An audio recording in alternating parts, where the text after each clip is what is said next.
Welcome to one more episode of Legendary Leadership Bites LLB with Fatah Khan. And today I'm going to talk on a very important topic that can help leaders to go to the next level. The topic is named What Got You to Current Level Can't Get You to the Next Level. I hope leaders, the aspiring leaders and the existing leaders understand this because it is crucial for any leader to be successful and to keep moving to the next level, right? So for that, what got you to the current level can't get you to the next level. We need to understand why does it happen? What are the mistakes that leaders do, right? The major mistakes that leader do that does not help them to go to the next level. If I have to bring the top two mistakes, one of the common mistakes the leaders do, right, is to be in comfort zone. Now, a lot of leaders, when they get to a certain level, they start getting into the comfort zone, right? The kind of activities that they keep doing over a period of time, those activities become the regular activities. And the kind of stakeholders that they interact, they become those regular stakeholders. And the team members, most of the team members, when they are interacting with them, when they get to the comfort zone, right? And people, when they enter the comfort zone, they don't want to go to the what growth zone, right? And the comfort zone, we all know that's not where people grow. And one of the biggest mistake that leaders do that does not help them to go to the next level is getting into the comfort zone and not pushing themselves to the next level. And the second top mistake that the leaders do that does not help them to go to the next level is delegation. A lot of leaders forget that delegation is the most powerful thing that can help them to go to the next level, right? And why does it happen? Why do people, especially the leaders, are not able to delegate, right? There are multiple reasons for it, but one of the major reason is the trust factor. A lot of leaders, especially if you see the perfectionists, they always look at, hey, if I have to delegate something, somebody has to do the similar level of work that I'm doing. Somebody has to get the same kind of results that I'm getting. Somebody has to be as efficient as me, and as much as possible, the best version of me is somebody has to be, right? And with that kind of expectation, leaders don't delegate. And that's where they fail to go to the next level. Because think of it, if you are a leader and if you are doing certain activities on a regular basis, now if you are not able to automate them, or if you are not able to delegate them, how would you go to the next level, right? The next level of learning, the next level of actions, the next level of activities, the next level of projects, the next level of clients. You cannot move to the next level because you are so occupied at that particular level that it does not help you to go to the next level. So what's the solution, right? When you are stuck at a certain level and you know that whatever you have done till now is not helping you at all, and you face stagnation, you face that it is not helping you, and after a certain time it gets into frustration and stress, and you're feeling that you're not going anywhere. How do you solve this problem? I have a simple framework, a very powerful framework which can help you to go to the next level. What does this framework talk about? And what is this framework? I call it as grace. Yes, GRACE, grace. What does grace stand for? G stands for, what does G stand for? Take a guess. As a leader, what do you think is the most important thing, the foundation for your growth? Is the same thing that is required for corporate professionals at any level, whether it is entry level, whether it is mid career, whether it is leadership level. At every level, this particular attribute is very important, and it is the foundation for anyone to grow, and especially for leaders, it is crucial for them to have this. And what does G stands for here? G stands for growth mindset. What do I mean by growth mindset? We all know that mindset, right, is the key to success. And as my mentor always says this, 80% skill, 80% mindset, 20% skills. And the mistake that many leaders do is they focus on skills, right? They focus on learning leadership skills, they focus on learning maybe communication skills, they focus on learning some technical skills, they focus on project management skills and different skills, but they forget that the foundation where 80% focus needs to go is mindset. And that is where growth mindset plays a very crucial role. When I talk about growth mindset, it is nothing but fostering a culture where you are allowing people to do mistakes, right? Where you are allowing people to grow. And it's not like you are just growing, but you are allowing people along with you to grow. Because growth mindset is where you are operating from what? You're operating from abundance, not scarcity. You're not scared, and you don't operate from the insecurity feeling that, hey, if I am teaching this, if I'm sharing knowledge, then maybe somebody else, maybe my team members will learn from me and they are able to override me. And it was very strange when one of my mentees shared this with me, that when he was talking to his leader, that he also wants to be like him. He is inspired by him and he wants to become like him. This leader actually said to this particular mentee of mine that, hey, I cannot share any knowledge with you because I have spent a lot of money and a lot of resources and time to get here. And if I share all that for free for you, right, if I'm sharing all that to you, then actually it's going to be like where I'm going to put myself in a very tough time, right, where I'm actually sharing everything and you may grow better than me without actually putting the same kind of efforts. That is what is called as mindset. And that's not growth mindset. Let me remind you, that is fixed mindset, where you are thinking that the knowledge you share, or if you are helping others, right, they are going to grow above you. No, if you are sharing knowledge with others, if you are helping others, that means you are actually allowing yourself to move to the next level, because you are operating from abundance mindset. And this is the universal law as well. What is the universal law? If you give more, you get more. Universe will bless you more when you are sharing more, when you are helping more, when you are contributing more. And that is how you can grow in your career. So that's the first thing, growth mindset. Now, what does R stands for? R stands for resilience, right? Resilience is nothing but adapting to setbacks. Think of a scenario when you have, as a leader, when you have taken a big project and then for some reason the project was not successful. What do you do as a leader?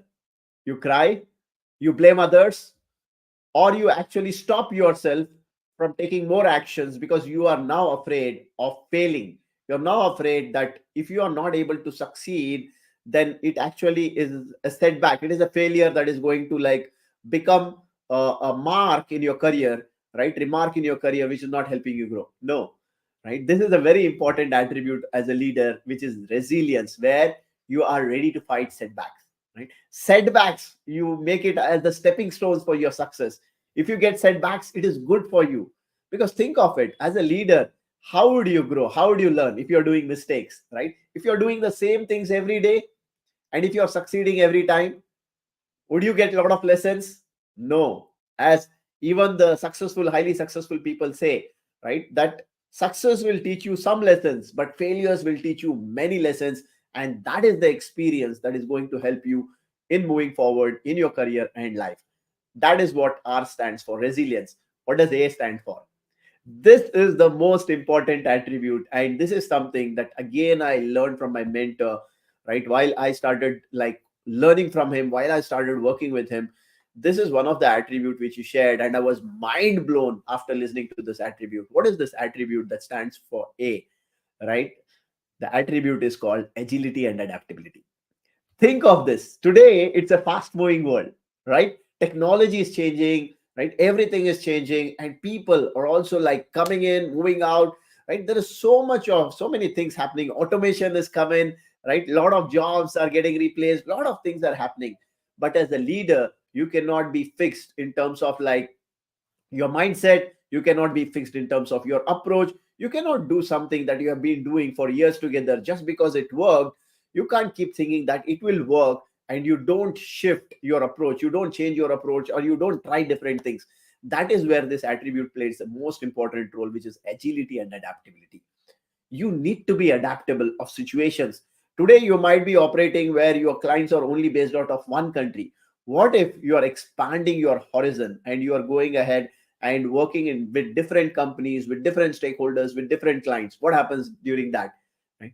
You have to learn their culture, you have to be adaptable, you have to understand the clients, you have to understand the infrastructure there, you have to learn everything about that. So that's why you need to be adaptable. And only when you as a leader are adaptable and agile, your people will follow you.